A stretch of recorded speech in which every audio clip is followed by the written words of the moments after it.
आपको लगेगा नहीं कि क्या हुआ, मैं कहां भ्रष्ट हुआ, ऐसी जगह खड़े हो जाओगे कि जान भी नहीं पाओगे कि मैं कहां चढ़ रहा था। दोबारा उत्साह भी नहीं आ पाएगा। अभी बच्चा ना तो लोक को जानता है, ना परलोक को जानता है, ना हित को जानता है, ना अहित को जानता है। अभी उसका ब्रह्मचर्य किसी काम लायक नहीं हुआ और वो उतर गया व्यभिचार में। क्या होगा उसका जीवन?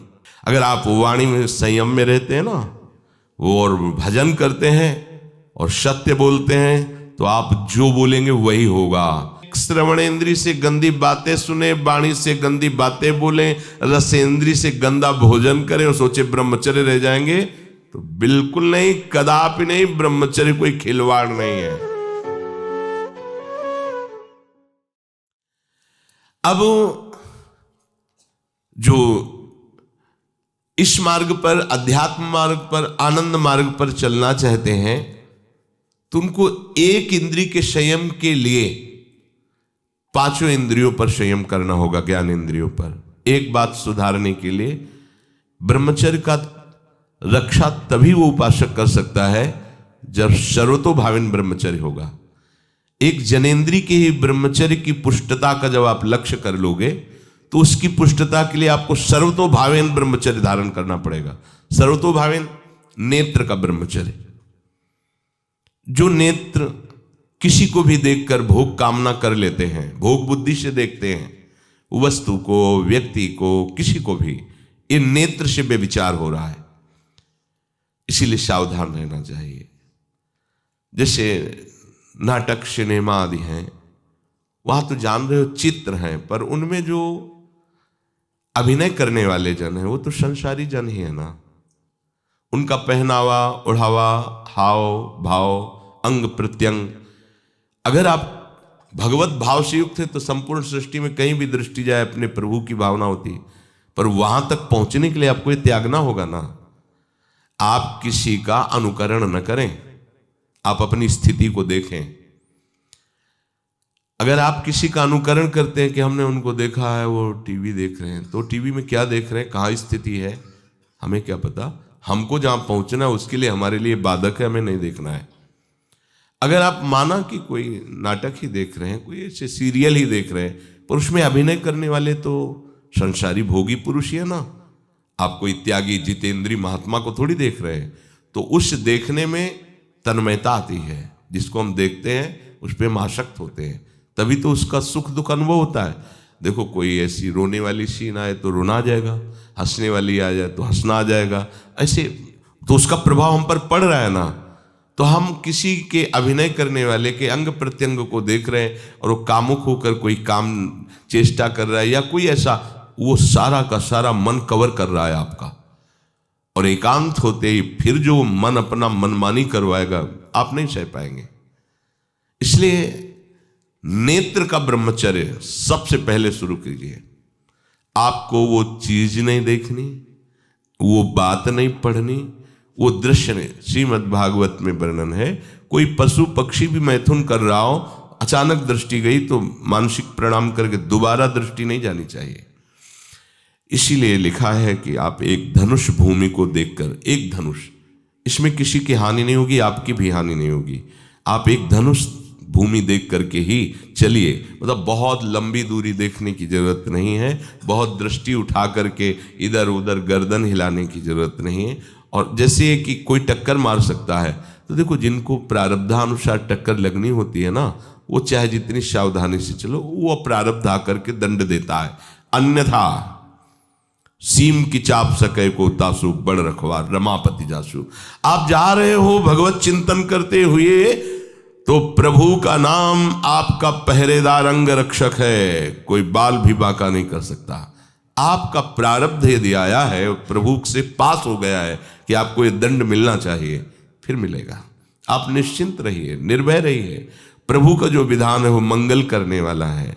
देखो, इतने बड़े महापुरुष पूज्य श्री राधा बाबा, श्री आद्याशक्ति भगवती की प्रसन्नता की आराधना कर रहे हैं, क्योंकि श्री कृष्ण हमारे पति हों, इस सिद्धांत की पुष्टता के लिए।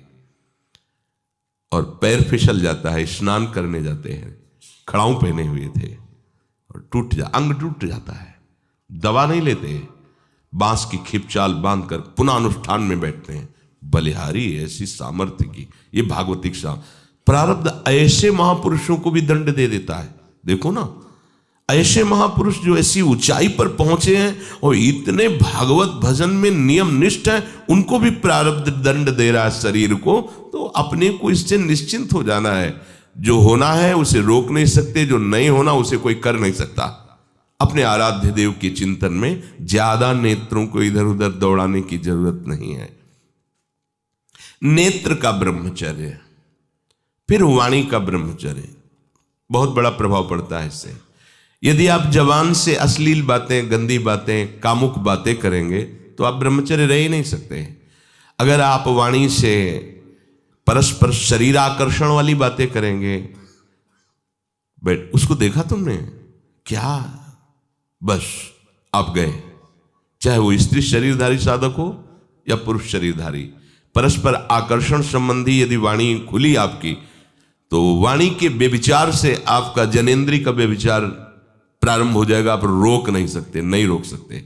इसलिए वाणी से भी कोई ऐसी वार्ता ना कीजिए जिससे आपके अंदर काम वेदना बढ़े। श्रवणेंद्री का, कान से गंदी बातें, व्यभिचार की बातें, कामुक बातें सुनना जिससे हमारे हृदय में कामना जग जाए, बिल्कुल नहीं। भले वो किसी को लेकर टीका टिप्पणी की जा रही हो, देखो वो साधक है, उसको हमने देखा वहां ऐसे देख रहा था, वैसे कर रहा था, वो तो आपको समझ में आ रहा है कि किसी साधक की बात कर रहे हैं, वो तुम्हारे नाश के लिए उपाय कर रहे हैं जो आपको ऐसी बात बता रहे हैं। क्यों? क्योंकि आप भी तो साधक हैं। श्रवणेंद्री का व्यभिचार हो रहा है।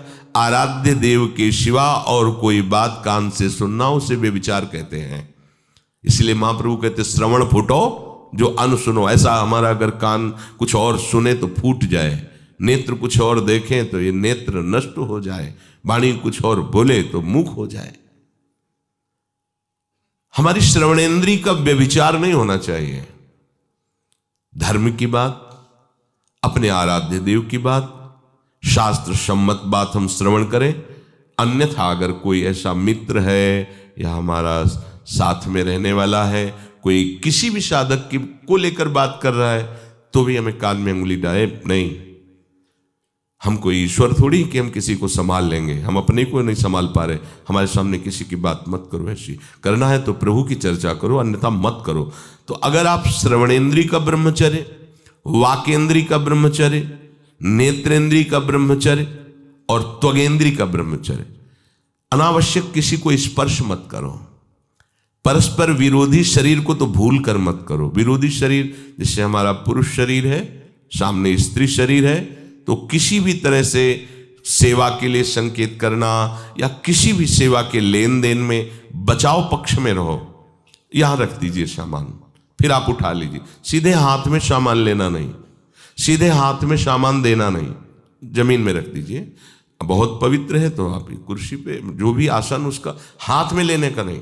परस्पर विरोधी भाव वाले शरीरों का स्पर्श बिल्कुल निषेध है, किसी भी कारण से न किया जाए। मान लीजिएगा ये बहुत मतलब आवश्यक है, यदि आप इसमें चूक कर गए तो धीरे धीरे आप फिसल के वहीं खड़े हो जाएंगे जहां से चढ़ना मुश्किल है। किसी भी साधिका को, किसी भी साधक को परस्पर लेन देन हाथ में नहीं करना चाहिए। मानो हमारी बात, आपको माला देनी, चौकी पे विराजमान करो, हम उठा लेंगे। हमें कोई सामग्री, ये सामान रखिए, आप उठा लीजिएगा। कभी भी कोई भी परस्पर मुस्कुराहट, बातचीत, ऐसे कोई इशारे यदि दिखाई दे तो आप बचो और उसको बचाओ। साधक है, साधिका है, उससे गलती हो सकती है, आपसे भी गलती हो सकती है। आप सत्संग सुनते हैं, आपको लगा कि इसकी मुस्कुराहट, इसकी कुछ चेष्टा ऐसी दिखाई दे रही है जो हमारे अंदर कामुकता पैदा कर सकती है, उसको भी बचाओ और स्वयं बचो तो भगवान आप पर प्रसन्न हो जाएंगे। वो देख रहे हैं अंदर की बात। साधक को बहुत सावधान रहने की आवश्यकता। ये इसको खिलवाड़ मत समझो, इसीलिए कह रहे हैं ये अध्यात्म है, ये परमार्थ है। आपको लगेगा नहीं कि क्या हुआ, मैं कहां भ्रष्ट हुआ, ऐसी जगह खड़े हो जाओगे कि जान भी नहीं पाओगे कि मैं कहां चढ़ रहा था, दोबारा उत्साह भी नहीं आ पाएगा। बात अच्छे से समझ लीजिए। तो हमारी त्वगेंद्री का व्यभिचार ना होने पावे, सहसा किसी का इस पर, किसी की भी अगर सेवा करने का सौभाग्य मिले, फिर उसमें ये प्रश्न नहीं उठता। अगर कोई गिरा पड़ा है भला ऐसी स्थिति में कि मुझे अत्यंत आवश्यक है उसे उठाना, अगर नहीं उठाते तो वो कष्ट पा रहा, अचानक कोई गिर जाए, फिर हम ये नहीं देखेंगे, फिर ये हम सूत्र नहीं स्वीकार करेंगे कि अब हम तो ब्रह्मचारी हैं, अब हम खड़े खड़े देख, नहीं, उसको अत्यंत आवश्यकता है हमारी। अब उस समय हम भूल गए अपने आप को और उसको उठा करके अगर हमें अस्पताल ले जाना, अस्पताल ले जाएंगे, जरूरत है हम उसकी सेवा करेंगे। सावधान, वो भगवत भाव से की हुई सेवा तुम्हारे अंदर आध्यात्मिक शक्ति पैदा करेगी, काम भावना नहीं पैदा करेगी।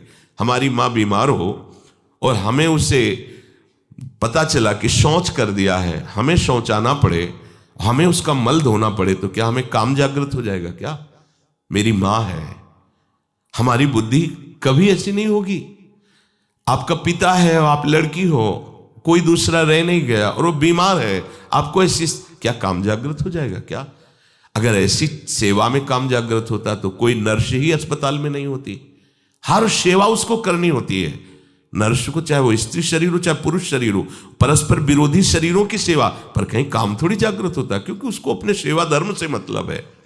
तो ये सेवा के समय इस सूत्र को न देखा जाए, पर ध्यान रखें, अत्यंत आवश्यक जहां आपके सिवा नहीं हो सकता वहां अगर हमें ऐसा अवसर मिलता है कि सेवा उसे हो सकती है तो हम पहले उसे प्रेरित करेंगे।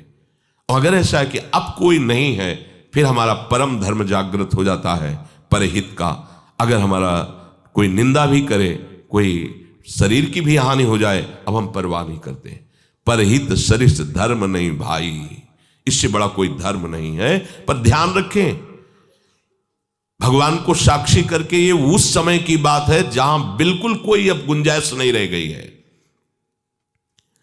त्वगेंद्री को ऐसे सहसा किसी आप पुरुष शरीरधारी पुरुष को भी सहसा इससे आप में शक्ति जागृत होगी।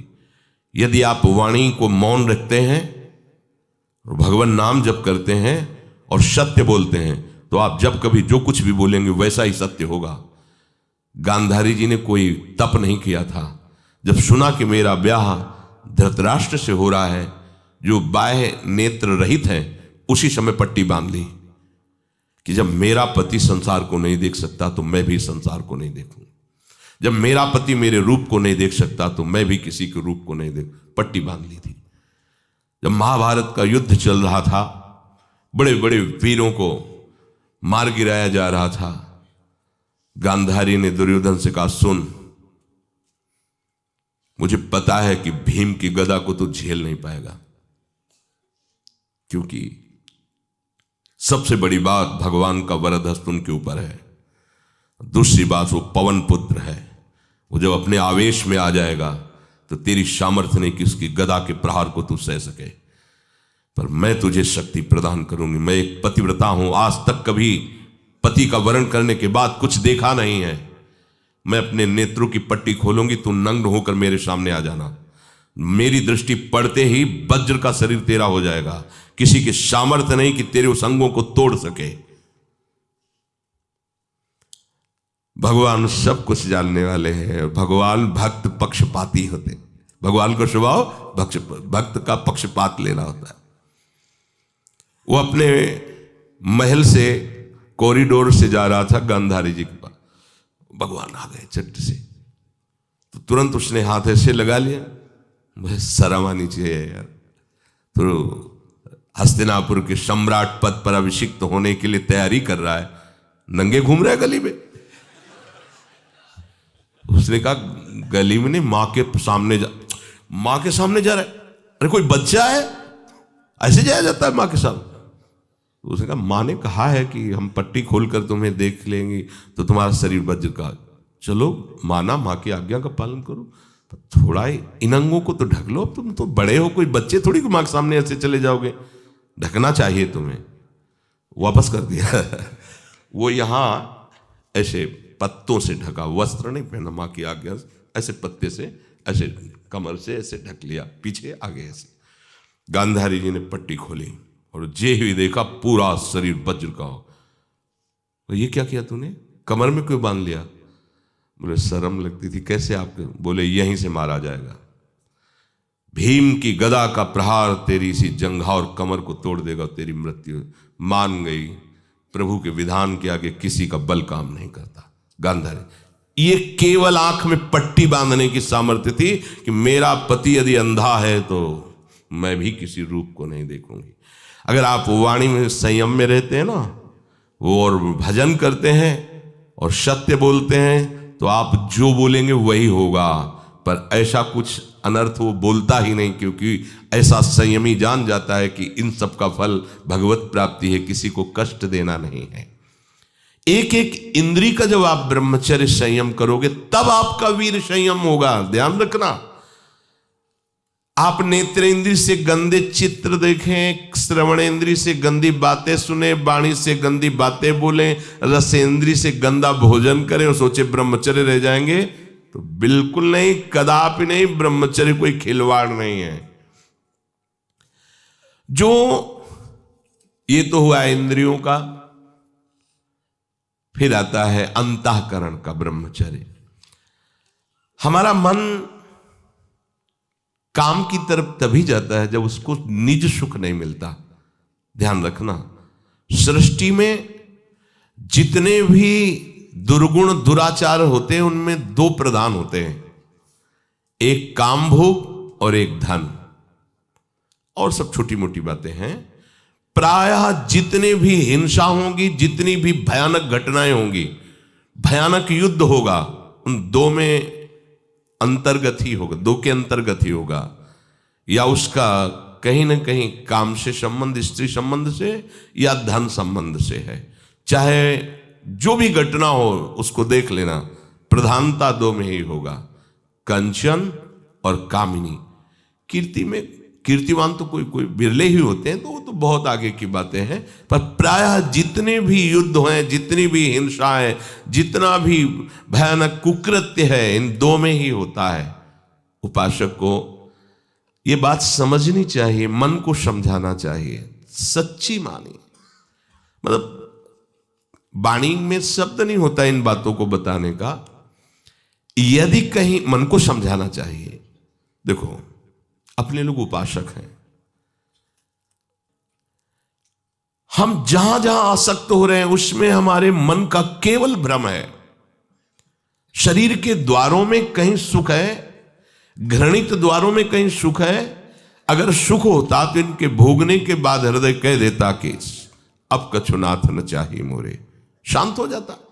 फिर ऐसा क्यों होता है कि उसको एक जगह तृप्ति नहीं होती, क्योंकि वहां सुख है नहीं।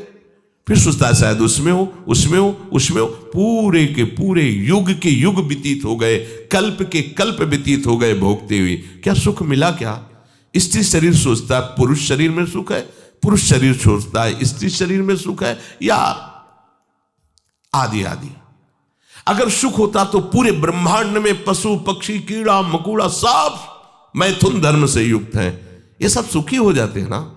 जो जितना भोगा सकते उतना ही दुखी। देख लो, अशांत, क्लिष्ट, परेशान और पापाचरण युक्त, ये क्या है?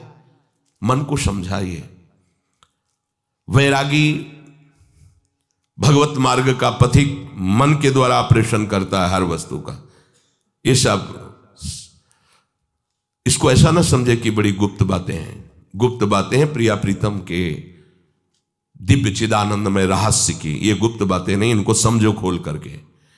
यदि आप किसी भी तरह से हस्तमैथुन आदि के द्वारा, गंदे दृश्य देख करके, गंदी क्रियाओं के द्वारा आप अपना नाश करते रहेंगे, तो ना आप इस लोक में सुखी रहेंगे ना परलोक में। मान लीजिएगा, ये बातें ना तो कही जाती हैं और ना सुनी जाती हैं और ना समझी जाती हैं।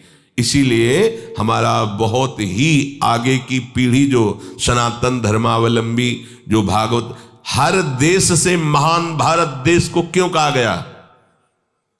ऐसा भी है कि अन्य देश स्वीकार किया जाता है कि वो हमसे धनी है, स्वीकार किया जाता है कि वैज्ञानिक तत्वों में भी वो हमसे आगे हैं, पर भारत को महान धर्मशाली देश कहा गया है। कोई भी किसी भी देश का धर्म गुरु हो, हमारे देश में आएगा और हमारी ऋषियों के सूत्रों से ही अपने धर्म को पुष्ट करेगा। साप का मूल जड़ भारत धर्म का है। कहीं भी हो, कहीं भी देख लो, चाहे जिस देश का नाम लो, कहीं ना कहीं किसी भारत के ब्रह्म ऋषि की छाप लेकर के डोल रहा है। भारत भोग प्रधान देश नहीं है, भारत धर्म प्रधान देश है। यहाँ धर्म गुरुओं के द्वारा धर्म स्थापना करके चलाया जाता है। यहाँ आज जो हम समझ रहे हैं कि बाहरी परिपाटी हमारे भारत में आ जाए तो भारत आधुनिक और सर्वश्रेष्ठ देश माना जाएगा, कभी नहीं। भारत अपनी परिपाटी से चलता है, तब सब देशों के ऊपर राज्य करता है। किसी भी देश में न पतिव्रता मिलेगी न यति मिलेगा, ब्रह्मचर्य का कहीं नामो निशान नहीं मिलेगा। ये भारत देश में ही मिलेगा। यहाँ ब्रह्मचारी मिलेंगे, यहाँ सती मिलेंगे, यहाँ प्राणपण से धर्म का पालन करने वाले मिलेंगे। अब हमारे जो नई पीढ़ी है वो आधुनिकता को स्वीकार कर रही। गर्लफ्रेंड बॉयफ्रेंड कौन सा रिलेशन है, लिव इन रिलेशन, ये हमारे कहीं किसी भी धर्म ग्रंथ में लिखा हो तो आप बता दीजिए। बाल्यावस्था से आज तक जितने भी धर्म ग्रंथों का स्वाध्याय हुआ कहीं भी लिखा हो तो ये बोलो सर्वनाश का स्वरूप है कि नहीं है। अभी बच्चा ना तो लोक को जानता है, ना परलोक को जानता है, ना हित को जानता है, ना अहित को जानता है। अभी उसका ब्रह्मचर्य किसी काम लायक नहीं हुआ और वो उतर गया व्यभिचार में। क्या होगा उसका जीवन, क्या होगा जीवन, चाहे वो स्त्री स्वरूप में चाहे पुरुष स्वरूप में हो। क्या बिना संयम के ये पशुता के व्यवहार से किसी की ना लौकिक उन्नति होती है ना परमार्थिक उन्नति होती है। पर कौन सुनेगा, यही कहा जाएगा पुराने जमाने के शास्त्रों को केवल वर्णन कर रहे हैं, ये क्या जाने आधुनिक जमाने को। तो आधुनिक जमाने की दशा क्या हो रही है, आंख खोल करके देखो। कोई बात नहीं, दोस्त बनाना कोई बुरी बात नहीं, इस बात को हम मानते हैं। स्त्री शरीरधारी पुरुष शरीर को मित्र बना सकता है, कोई दोष नहीं। पुरुष शरीरधारी स्त्री को मित्र बना सकता है, कोई दोष नहीं। लेकिन मित्र का क्या कर्तव्य होता है, कुपंथ निवार सुपंथ चलावा, कुमार्ग से हटा करके सुपंथ में चलाना, उसकी समस्याओं को दूर करके उसको आनंद में से युक्त करना, उसको सहयोग करना, ना कि शोषण करना। दोस्ती कहते हैं उसके दुखों को मिटा करके उसको शांति और सुख के मार्ग में ले जाना। इसीलिए ये जो आधुनिकता बढ़ रही है, ये जो खान पान गलत हो रहा है, ये जो दर्शन गलत हो रहा है, तो इस जमाने में ब्रह्मचर्य ये केवल शब्द ही लिखा मिलेगा, जीवन में नहीं मिलेगा। नए नए बच्चे व्यसन कर रहे हैं, नशा कर रहे हैं, गंदे आचरण कर रहे हैं, क्या होगा, कैसे आगे कोई समझेगा शास्त्र क्या है, धर्म क्या है, बल क्या है। आज नवयुवक 16 से 28 के बीच में कोई ऐसा नहीं दिखाई देता है जिसमें आध्यात्मिक थोड़ा भी बल हो, काम क्रोध आदि सहने की सामर्थ्य हो। अपने बूढ़े माता पिता को थप्पड़ मार रहे हैं, बूढ़े माता पिता को गाली दे रहे हैं, बूढ़े माता पिता जिन्होंने खवा पिला के इतना बड़ा, उन्हें अनाथालय भिजवाया जा रहा है, उनको छोड़ दिया जा रहा है। आप विदेश घूम रहे हैं, उनके खाने की व्यवस्था घर में नहीं। क्या है ये, आज आधुनिक विद्या का ये प्रभाव है। विद्या विनयम ददाति, जो अपने वयोवृद्धों की सेवा नहीं कर सकता वो क्या विद्या पढ़ा, जो दूसरों की रक्षा नहीं कर सकता क्या विद्या पढ़ा। क्या विद्या का यही स्वरूप है दूसरे का शोषण करना, क्या विद्या का यही स्वरूप है कि शराब पीना, ड्रग्स का ये नशा करना, ये क्या विद्या सिखाती है। वो कहा जाता है आज तो आधुनिक विद्या बढ़ रही, मुझे लगता है संयम में रहना ही विद्या का वास्तविक स्वरूप है। अपने इंद्रियों को संयम में रखना, अपने को संयम में रखना, बुजुर्गों का, गुरुजनों का, शास्त्र का, भगवान का भय रखना हृदय में। ऐसा नहीं, आप तभी निर्भय हो पाओगे यदि शास्त्र का भय नहीं, भगवान का भय नहीं, धर्म का भय नहीं, तो फिर आप वहां पहुंच जाओगे जहां भय ही भय।